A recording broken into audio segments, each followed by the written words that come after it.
But we begin with DTE Energy's push for a double-digit rate hike. Thank you for joining us here at 6 tonight. I'm Dave Llewellyn. And I'm Carolyn Clifford. The Michigan Public Service Commission holding a hearing today on the increase. There was no public comment. That will come at a later date. DTE is proposing a $622 million annual rate hike. The utility wants to increase residential rates by nearly 14% and commercial rates by 11.5%. The request coming on the heels of 2 winter storms that knocked out power to hundreds of thousands of customers, some stuck in the cold and dark for days. Tonight, 7 Action News reporter Faraz Javed is walking us through the lengthy process and what happens next. Right here you can see DTE line workers working on a transformer that got damaged from this past Friday's storm. Right here is Charlene's home. She's been running off a generator since this past Friday as well, with over $100 in fuel costs. When I told her the DTE is proposing a rate hike, she says she needs to see more. We have the same problems, pay more money, and nothing is done. Charlene Zupanik has been living in Livonia for 45 years. Charlene says she lost count of the times her home lost power over the years. Where's the money go?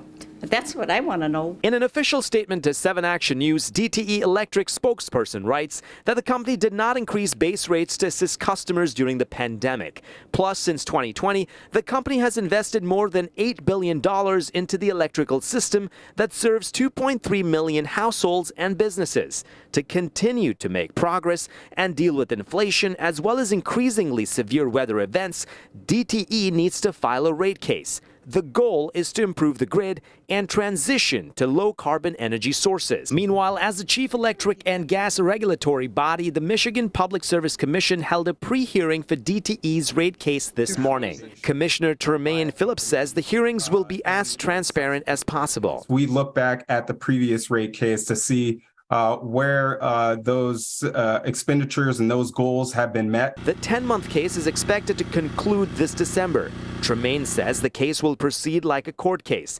Today, interested companies and organizations were approved to challenge DTE's position for a rate increase. The public can comment online at any time they would like. How could they make their comments more effective? Review what the utility has submitted and submit comments that are particular to elements of their proposal. For more on this story, head to WXYZ.com. I'm Faraz Javed, 7 Action News. Faraz, thank you. Now, this new request comes just months after Michigan regulators approved a rate hike that took effect in November to the tune of more than $30 million. However, that was just a fraction of the $388 million DTE requested at the time.